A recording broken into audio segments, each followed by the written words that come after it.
Okay, on number 1, we are given a function f of h equals 100 minus 2h. And what we want to do is change some of the language used in this function in order to put it into the calculator, because I want to graph this. I want to see what it looks like, right? So I can, every time I see an h or any letter, I'm going to replace that with an x. Okay? So I now have f of x equals 100 minus 2x. Someone tell me another way to say f of x when I'm talking about a line. Y. So let me finally rewrite this thing. Y equals 100 minus 2x. What's wrong with the way I've written it?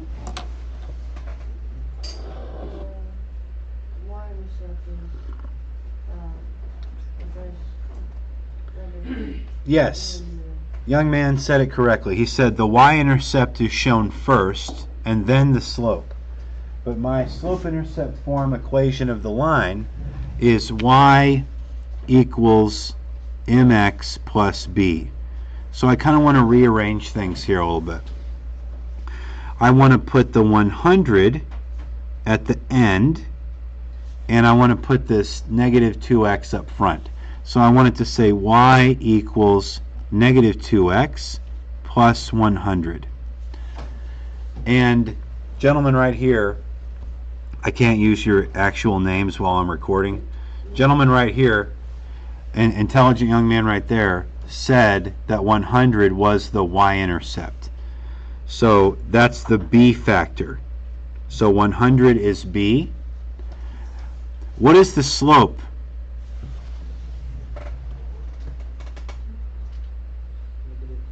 Negative 2. The slope is negative 2, and I'm very proud that nobody said negative 2x. So x is the independent variable, y is the dependent variable, negative 2 is m, or the slope, and 100 is the y-intercept. Alright, let me just write this out. So m equals negative 2, and b, or y-int, equals 100. Alright, time to graph.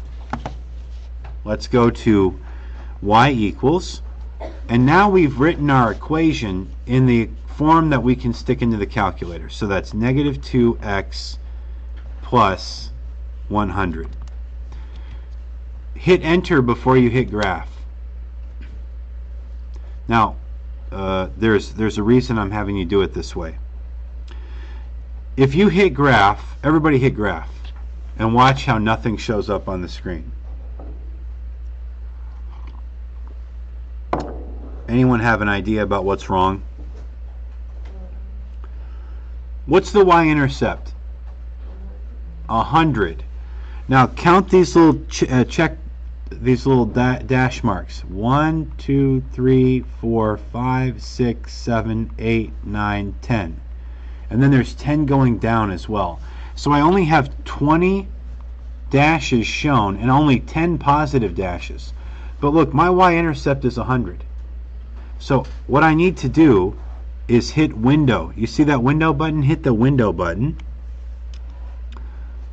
And what we want to do is change the dimensions of our window. That's what's wrong. We just can't see the function. So change x min to negative 200. Change x max to 200.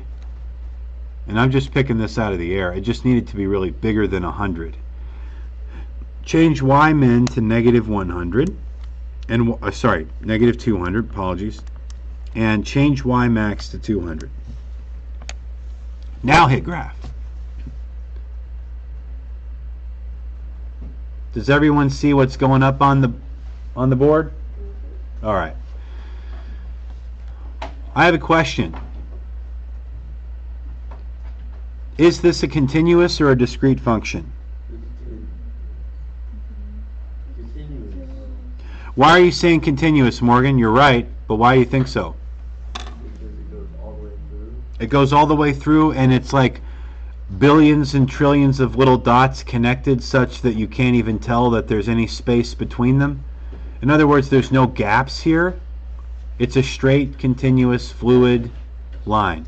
It's continuous. Now, hit the trace button and use the cursors left and right and just scroll through. And as you're scrolling through, keep an eye on these values and see if anywhere along the way one of these X or Y says error. No? Anybody find one? No. That means that for every single X, there is a corresponding value of Y, and for every single Y, there is a corresponding value of X. So as far as range and domain goes, are there any numbers that are not defined? I know that's a double negative. No. So in other words, for both X and Y, the function is defined for all real numbers. Domain and range. When I say domain, you're going to say a letter. What letter are you going to say? X. So I say domain, you say? I say domain, you say? I say range, you say? I say Y, you say? I say domain, you say? I say Y, you say? So I write the points on a graph, X comma Y. Translate that into the other words we use. Domain, comma, range. Correct, domain comma range. Good. So let's go to our questions. We've got all the pieces we need. Part A, determine and represent the domain of this function for the problem using inequality notation.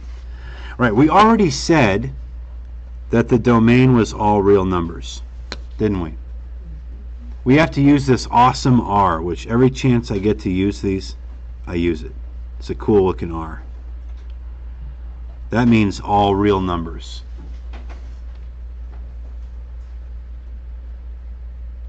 But that's not inequality notation. Inequality notation is going to involve this symbol. What do I do here, guys? You know that it's going down. What's the lowest value X can take on? -2. Okay. Domain. When you see domain, I want your brain and your pen to write X. I want your brain to think X, and I want your pen to write X, or pencil. So what is the lowest value of X for which this thing is defined? Negative infinity.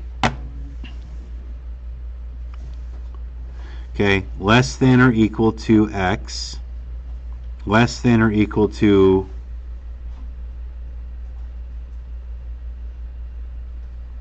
somebody preach it out. What's the highest value X can be?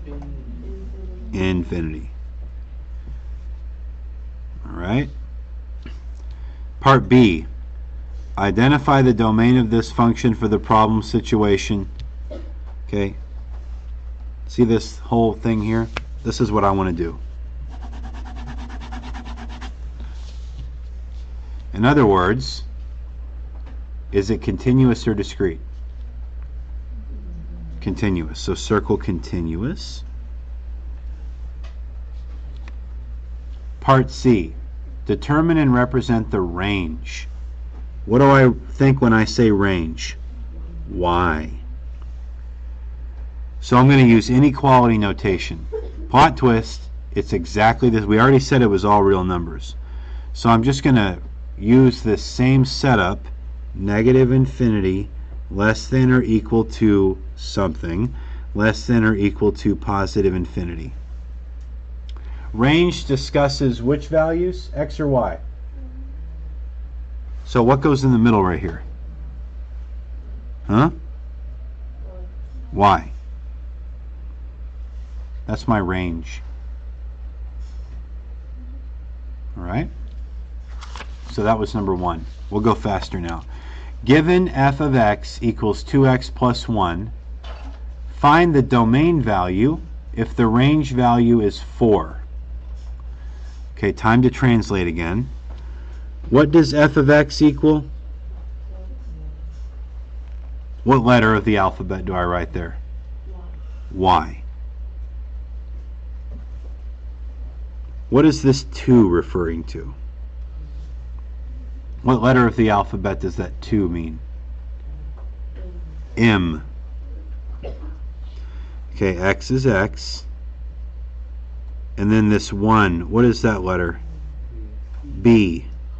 So it got y equals mx plus b. Let's go ahead and graph it. Why not? Okay. 2x plus 1. Graph.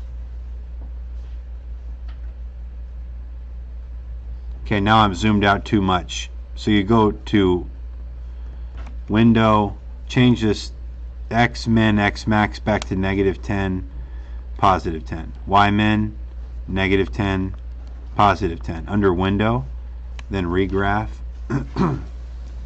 Looks better now. All right.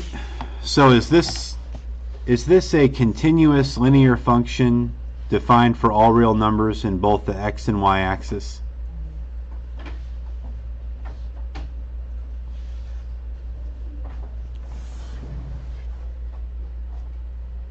You shut the door. Is this a continuous linear function defined for all real numbers? Yeah. Okay. Given y equals 2x plus 1, find the domain value. Translate time. What do I write when I see domain? Okay. If the range value, what do I write when I see range? What is the mathematical term, operator, or symbol that we use when we see the word is?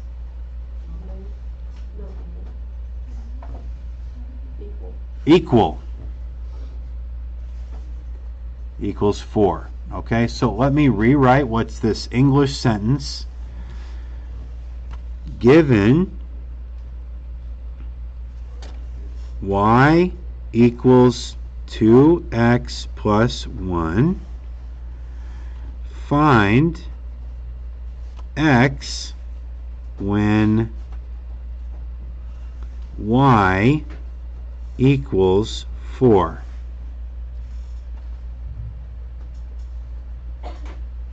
So all it wants you to do is drop that y, put a 4 in there, and then solve for x. We'll do that down here.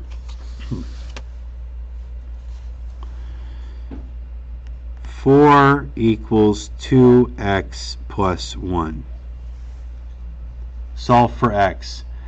Not the gentleman here, because I know this gentleman knows. Someone else tell me my first step to get x by itself. Subtract 1. Okay. Is that all I do? Oh, from the other side too. I'm sorry. Okay, so what's 1 minus 1? 0. So those cancel. And then 4 minus 1? 3. And now this 2x value, he comes along for the ride. So I've got 3 equals 2x. Now what do I do? Divide by 2. 2 over 2, 2's cancel. I have x equals 3 over 2. So x equals 3 halves. What is 3 divided by 2? 1.5. So you're going to record 1.5. And people have been asking me, well, how do I record it? I think that what you do is you bubble in the plus symbol. Okay? And you put plus. And then you bubble in 1. Okay, and you write 1. And then you bubble in the decimal point, and then you put a decimal point, and then you bubble in 5, and you put 5. That's what I think you do, starting from the left. That's what I think you do. So like this, Yeah, just like that. or you can show it. That's what I think you do. I think you put a plus sign right there. Plus sign, bubble in 1, bubble in the period, and bubble in the 5. That's what I think it wants. If it's wrong, I'll give you all the point. What?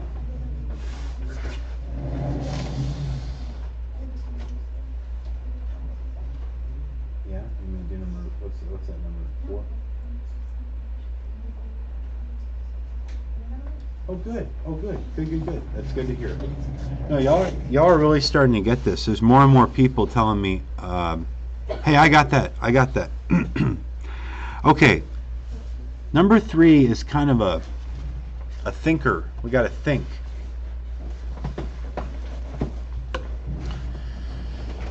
Anybody here been to the State Fair of Texas? Okay. Good. Y'all should go. Sometime in your life, go to the State Fair. A while back, there was this big cowboy that burned down. He was there all my life, and then he burned down. You remember when that happened? That huge cowboy burned down? Okay. It says here, general admission to the State Fair of Texas is $16. So if you're going to go to the State Fair of Texas, what is the minimum amount of money you need to bring with you? $16, right? So like the minimum cost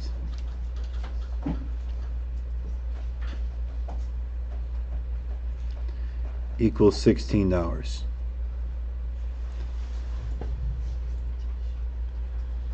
For guests to ride the various rides, they must use coupons that cost 50 cents each. The number of coupons needed for each ride varies. Everyone circle the word varies. Okay. Guaranteed that is your X value. When you see the word varies, that's your X value. So it tells us that coupons cost 50 cents each. So this is one of those things where you have to say like the variable cost equals 0.5, for 50 cents is 0.5 X. The more you do these problems, the more you'll understand. So look at the representative function. C of x equals 0.5x plus 16. Within the context of this, what is the slope of this equation? 0.5. What is the y-intercept? Okay, this is called a cost function, right? And what it means is it starts, you'll get into this when you get into economics. But here's how these look.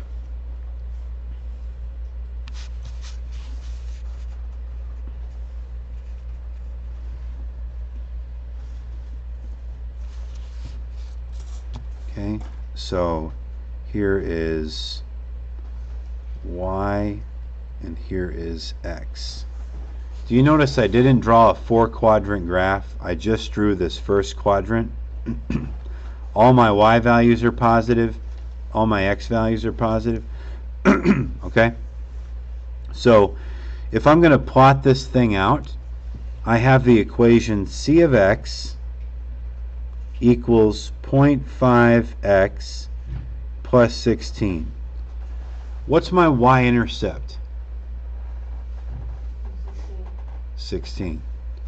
So 1, 2, 3, 4, 5, 6, 7, 8, 9, 10, 11, 12, 13, 14, 15, 16. So we'll call this 16. This is money. Okay. So that's the beginning point. That's the minimum amount you're going to spend at this fair. And then it goes up in increments of 0.5. So 0.5 as a fraction is 1 over 2. So I go up 1 over 2. Up 1 over 2. Right? So up 1 over 2. Up 1 over 2. Up 1 over 2. It's going to look something like this. Ish.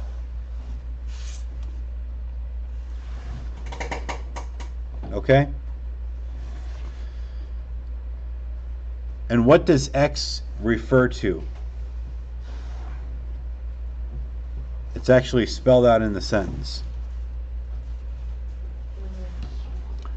Yeah, so x is the number of coupons.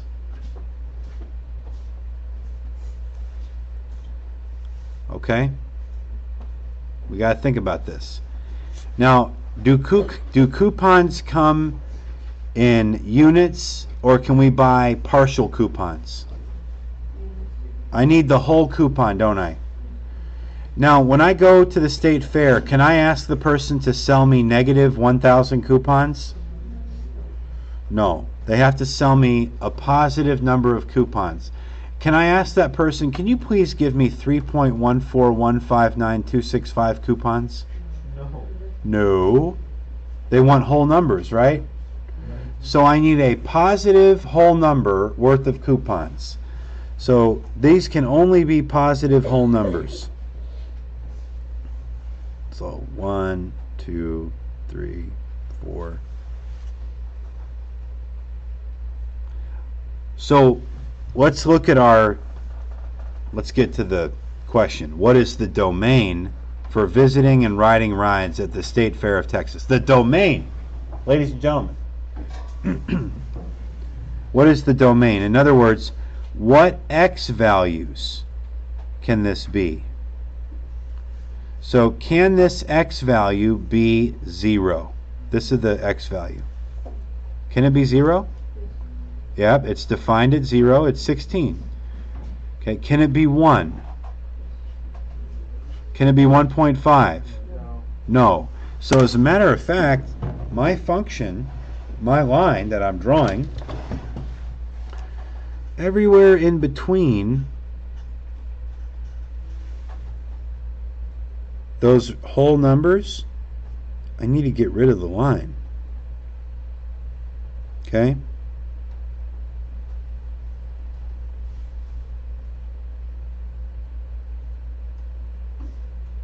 See what I'm doing?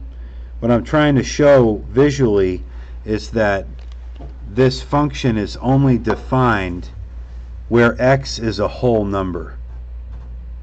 Okay? And really a positive whole number. So x can be 0, x can be 1, x can be 2, x can be 3, x can be 4. Let's see what we got here. X is greater than or equal to 0. We said it, that's okay. So far so good. Where x is an integer. What's an integer? It's referred to using a cool symbol. I think I did it wrong. It's this. That's the integers. Do integers include whole numbers? Yes. Do they include negative numbers? Yes, they do. Yeah. So if you want to refer to all the positive whole numbers, you write in. Those are called natural numbers, the counting numbers. Okay, so A, x is greater than or equal to 0 where x is an integer. Okay, that's okay. B, x is greater than or equal to 0, x is non-negative. See, that's true, but it's not specific enough. Because hey, 3.14159 is a non-negative number, but it's not an integer, so it can't be b. X is all real numbers. X is greater than or equal to 16. This is tricky because the real statement that's true here is f of x is greater than or equal to 16. But x is greater than or equal to 0. So it's A. It's not D. It's A. See how we think about these problems? Okay. All right. Now there's two ways to do this. You can use stat edit, stat calc, linreg ax plus b, or you can solve it using the point slope formula. Which way do you want me to show?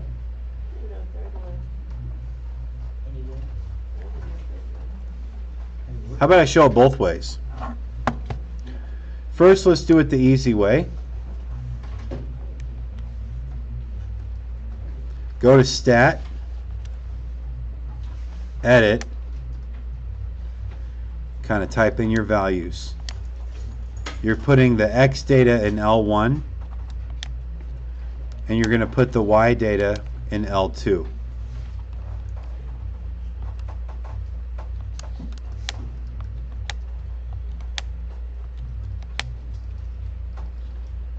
Okay, once that's entered, you hit stat again, then you cursor over to calc and go down to linreg ax plus b and hit enter, enter, enter, enter, enter, enter.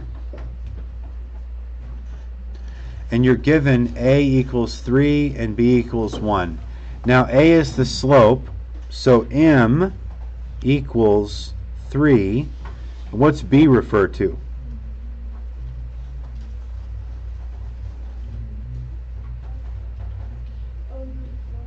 Y-intercept equals 1.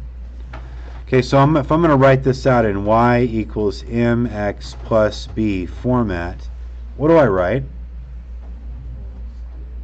Y equals 3x plus 1. So this is a game of find this. Which one shows that? J. Circle it and move on, people. If you wanted to solve this using the point slope formula, just for the purposes of the video, I'm going to quickly show it. Remember that point slope formula is y minus y1 equals mx minus x1. Also recall that m equals y2 minus y1 all over x2 minus x1. So I can arbitrarily assign y2 to 13 and y1 to 1 and x2 to 4 and x1 to 0. And let's plug it in. M equals 13 minus 1 over 4 minus 0. Goes down to 12 over 4. So m is equal to 3, confirming what we got in the calculator. Now let's plug it into our point slope formula. Y minus y1, what's y1? 1. Y minus 1 equals m, 3, open paren, x minus, x1 is 0, 0. Simplify, distribute, and solve. Y minus 1 equals 3x. What's 3 times negative 0? Nothing, 0, right? So y minus 1 equals 3x. So to get y by itself, I plus out that negative 1, which cancels out the stuff on the left, and I add the 1 to the right side of the equation. Y equals 3x plus 1 is the mx plus b slope-intercept form equation of the line. It matches what we found using stat edit, stat calc, linreg ax plus b. So just showing you there are two ways to solve the problem. Okay. Now we'll move on to number 5. This is a fun one. Which expression below best describes the graph above? Well, here's how we find this, guys. We have to do rise over run. What's rise over run?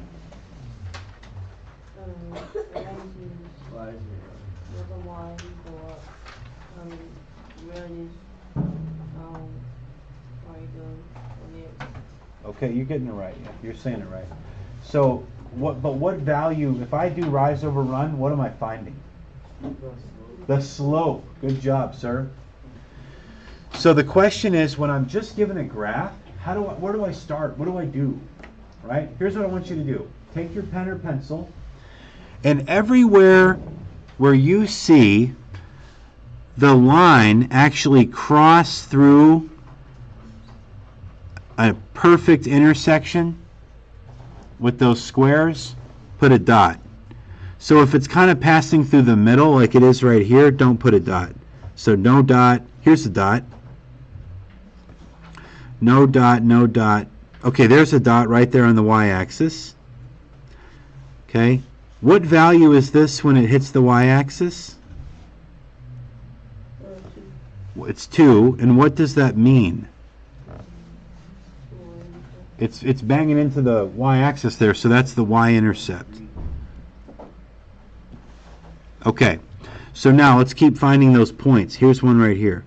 So you see, I'm finding all the points where I have a perfect whole number x and y value. So now let's take we can start anywhere. It doesn't matter because this is a constant slope. I'll start here at 2. I'll put here, x equals 0, y equals 2. I'm going to start here. I want to try to get to this dot right here. I want to go from here to here using rise over run. So this is like fall over run. So I'm going to go down 1, down 2. So my rise, or fall, equals minus 2, negative 2, because I went down 2. Y'all with me? Okay, now I'm going to run to the right. 1, 2, 3. So my run is 3. Put that as a fraction. So my slope, what does my slope equal? Negative 2 over 3. Negative 2 over 3. Okay.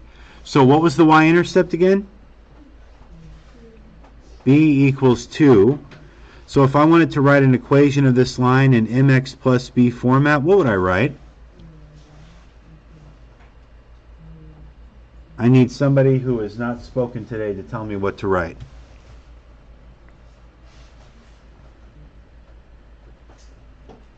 So here's my slope and here's my y-intercept.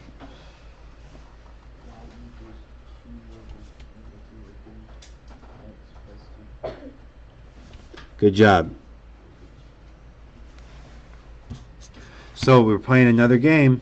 The game is called Find Me in the Answer Set. Which one it shows that? C.